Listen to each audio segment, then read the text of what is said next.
And whenever we talk about the financial management, it deals with how funds are procured and utilized. Human resource deals with the acquisition and utilization of the resources, especially about the human resources into the organization. So marketing is that aspect that actually puts your company forward in the minds of people.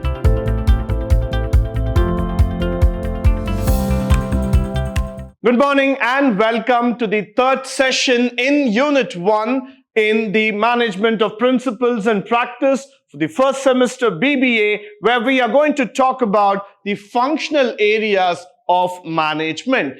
Now, when we talk about management, we all know that there are many functional aspects added to it. So when I say that word functional aspects, that means to say that these are all the verticals of management which have an equal importance in the day-to-day activity. So when I start with the word functional itself, I want you to understand the meaning of functionality, which means there is a purpose, there is an objective for having that particular activity to be done.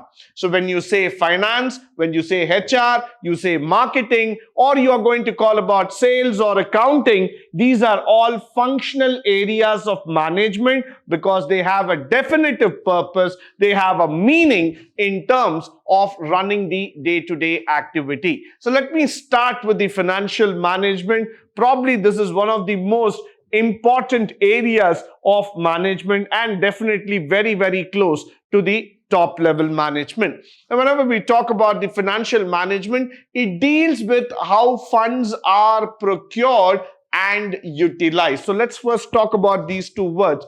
One word is called as procured, the other word is called as utilized. So one side, I'm talking about the arrangement of funds. How do I get the funds? Do I get it from a person? Do I get it from the market, from the venture capitalist, or from the banks, or from financial institutions? Where do I borrow this fund? So my first question itself is on the procurement basis. How do I arrange for money to run my business? That itself is $1 million question. Why? Because we all know that procurement of money itself becomes a very big challenge. Followed by that, if I get some money from some venture capitalist, from the financial institution, my mind now starts working in the direction of how to take that money forward, where to utilize that money, how to make it productive in nature. So with that factor in mind, with that thought process in mind, I'm going to look about the procurement, the utilization of management altogether, especially in the levels of finance. Now it includes the financial aspects like cost control, budgetary control, management accounting, etc. So I'm not just going to stop with the factor that I've got the money, I've started utilizing the money, or I've started putting the money into action. Rather, I'm going to tell you this factor very, very clearly that every single aspect of financial management, whether that might be regarding to cost control, it might be budgeting, it might be regarding to factors like accounting, management accounting, these are all part of the financial management. So there's a whole lot of activities that we are involving ourselves in terms of financial management. So when I look into one area of management known as financial, the aspects, the different activities that are involved inside it are multiple in nature. Followed by human resource management. Why do we talk about human resource management? Why is it so interesting? Now, this is one area which is close to my heart. So definitely, I would like to spend some time in terms of understanding the importance of human resource to the organization. First thing, human resource deals with the acquisition and utilization of the resources, especially about the human resources into the organization. Imagine a company without people. Imagine an organization where only robots work. Though this might look fancy, this might look futuristic, but this is not possible according to me. Why? Because it is the people who run the organization. It's the people who direct how to take the organization to the next level. So you cannot see an organization which is void of people, which is void of the basic human resources. They are filled with emotions. They are intellectual assets of the organization. You cannot avoid them. You cannot just neglect them. They are the people. They are the backbone. They are the foundation of any organization. So anytime when you are talking about human resource management, you have to keep in your mind that these are the people who are going to run the organization, who are going to make your organization move up the league. So it's a very important aspect for the organization to take care of them, to get the right person for the right kind of job, and to assign the right kind of role altogether. The entire subject of human resources covers on acquisition, development, maintenance, control, and so many other factors. So what I look at into human resources management is that this is the foundation through which we are acquiring the assets of the organization. This is the foundation step through which the organization systematically develops and takes forward in terms of the giant leaps. Now, human resource management does not just end with recruitment, selection, and sending the people out, or just assigning the jobs to them. Human resource management also will involve an accounting process called as the HRA. Now, what does HRA stands for? Human Resources Accounting, where we try to account for each and every individual, their contribution, how they have contributed, how they have involved themselves in the growth of the management. And you have to see this factor very clearly, that the number of people who are a part of an organization will definitely start contributing to a greater level, to a greater success altogether. So when you talk about large companies in India, which has got a human resource count of more than 1 lakh plus, all these people contribute their efforts towards the growth of the organization. So definitely, human resource management is a very, very important aspect that each one of us need to understand, need to take it forward in a rapid stride. Followed by, when I talk about this human resource management, I would also like to bring in an example here on training, retirement, industrial relations, social security, so the welfare, the labor activities, and all those aspects, why these are important for us. Now, when you acquire a human resource into the organization, you are acquiring an asset.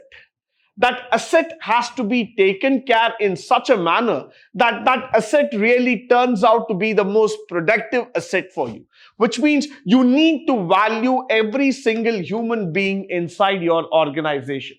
You need to understand their importance. You need to know to this extent that how these people are involving themselves, how they are contributing, how the organization is dependent on them.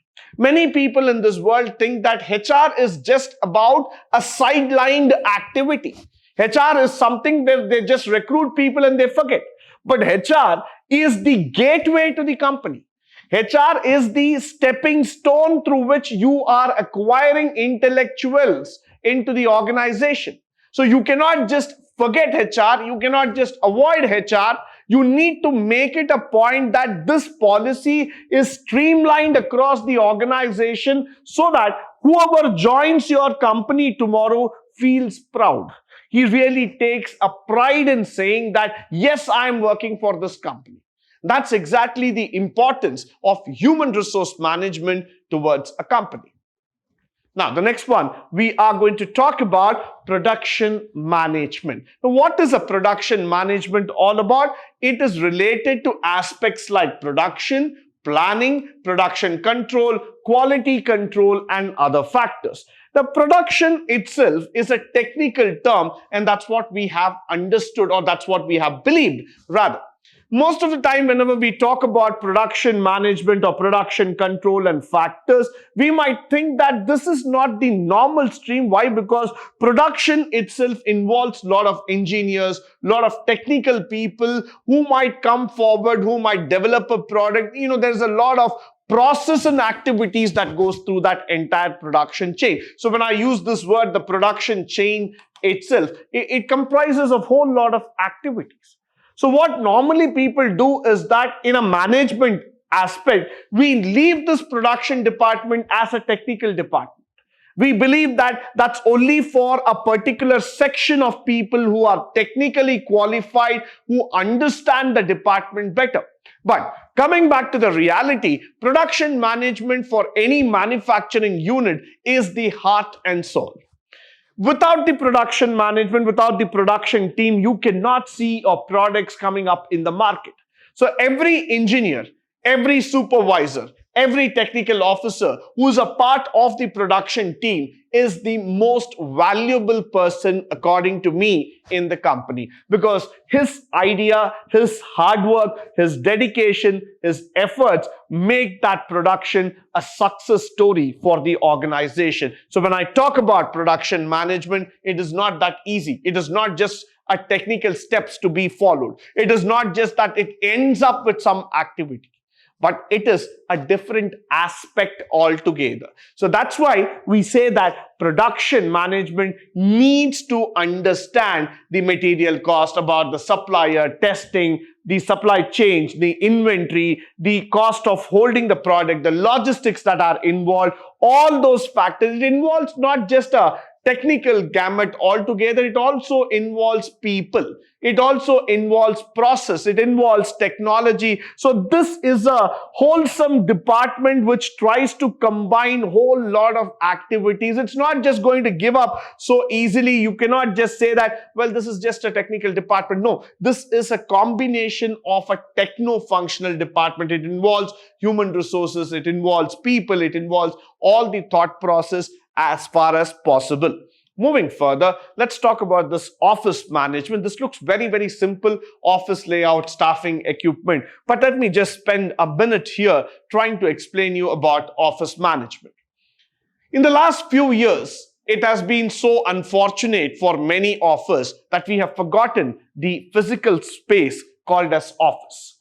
Few years back, we used to rush to the same office because that was our identity. Whenever you see those crowded buses, metro trains, filled with people, filled with those employees carrying their laptop bags, carrying their cases, running towards their office, you always used to feel that office is a very, very important place to be. That's an identity. That's what you own at the end of the day. The ID card that hangs around your neck defines yourself to a very great extent. But the post-COVID era, after the COVID came into picture, the pandemic really created a havoc in this world. People slowly started forgetting that physical space called as office. They started moving into a virtual world called as work from home. So your home became your office became your home. You can put these words in any order as you want. But then at the end of the day, what happened is that slowly the office concept started fading away from the minds of people.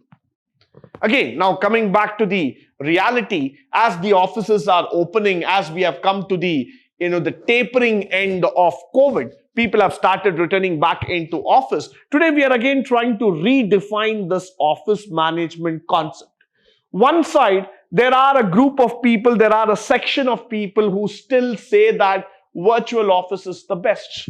And then there is another school of thought that says that no, we need to have a physical office. Office is the place where people try to control, where people try to discipline themselves by coming forward, working together for a purpose. So you need to have a physical space, you need to have a physical address which will actually hold you to do some activity.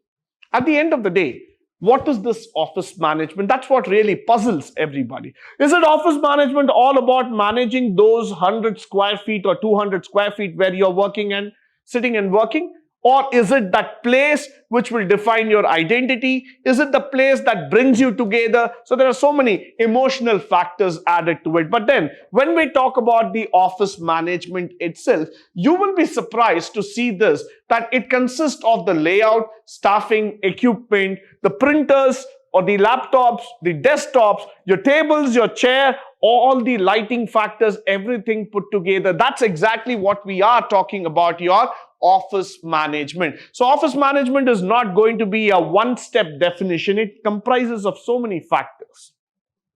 Now, when you see those large or the big sprawling offices that are located out of those big cities, those tech parks all together, they were all created with a purpose. It was not just created to show people that we have created industrial marvel or, estate marvels all together, but they were created with a purpose. They were created to accommodate hundreds and thousands of people who come there every day with their dreams, with their aspirations that today they want to do something. So office management is a very big part today where people involve themselves, where people understand that this is the process that we have to go through, we have to see it, and we need to manage the different aspects that are available inside the office. So at any given point of time, the concept of office management is not just going to go away. It is going to be a part and parcel of the main functional stream.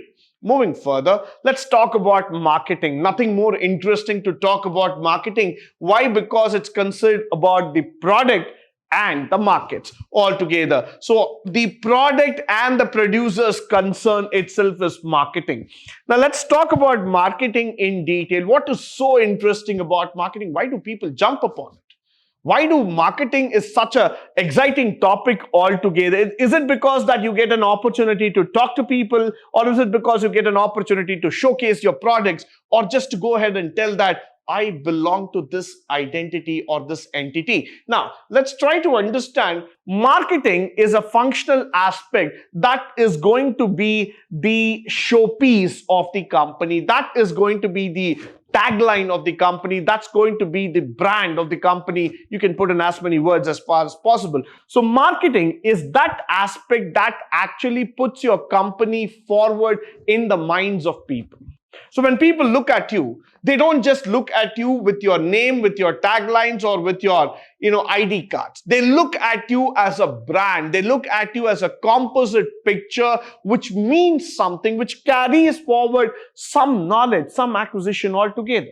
So what happens here is that when you see a person trying to sell some product, trying to market something, or trying to talk about a company, the very aspect of marketing erupts. It just comes out and it tells that marketing is not just about determining the price or just telling about the channels. It involves a lot of things like distribution, market research, promotion, advertisement. How do you want to place the company? How do you want to advertise your product? How do you want to sell your product? How do you want the brand recall in the minds of the consumer? So this is a whole lot of exercise. It's a gamut of activities that's going to come into picture. So I believe marketing is a big exercise altogether. It's a very big exercise. Followed by the maintenance management. I would like to talk about maintenance management in a big way. Why? Because this of late is coming up in a very big way. We see that though there are buildings, plants, machinery, furniture, fixtures, everything available inside a building, inside a campus altogether. But who is the person who's maintaining all this? Who is doing that balancing act altogether? Is maintenance just about cost factor, or is maintenance all about maintaining the office and getting it a value out of it? So what happens here is that maintenance management is not just about those furnitures, machineries that we are going to talk about, but it is all about keeping your office intact so that you are able to serve your people on time in the best way as far as possible. Every time when you walk into the chambers of your office and you see that the chambers are spick and span, they are neat, they are tidy, it's a hygienic work environment altogether, you feel so motivated, you feel so delighted, you feel so happy that you are a part of this great office. So that requires a lot of maintenance. That requires a lot of effort to be put in so that the office looks great to work. So that's why I say maintenance management itself is a whole lot of activity that one has to understand, that one has to pitch in terms of understanding it. These days, what has happened is that the maintenance management is an outsourced activity. It is not run by the in-house staff. It has been an outsourced activity where you see that there are a lot of service providers who come and maintain your organization. One side, we might talk about it like a cost factor, but the other side, it is necessary for every organization to have a good vendor who can support them, who can provide them maintenance service on a regular time. So nevertheless, maintenance management is a very, very important aspect when it comes in the functional areas of management. With this, I come to the end of today's session. I hope and believe that all the information that is being shared through this session will be of a great help and resource to you. In the upcoming sessions, we will be trying to learn more about the different aspects of management which are very interesting and which are very practical in terms of applications. In the next session, we will talk about the different aspects of management, especially from the scientific aspect and from how the nature and scope of management is increasing in the challenging corporate world. But until then, stay tuned, stay blessed, and stay enlightened forever. Thank you once again for joining me today on this wonderful session.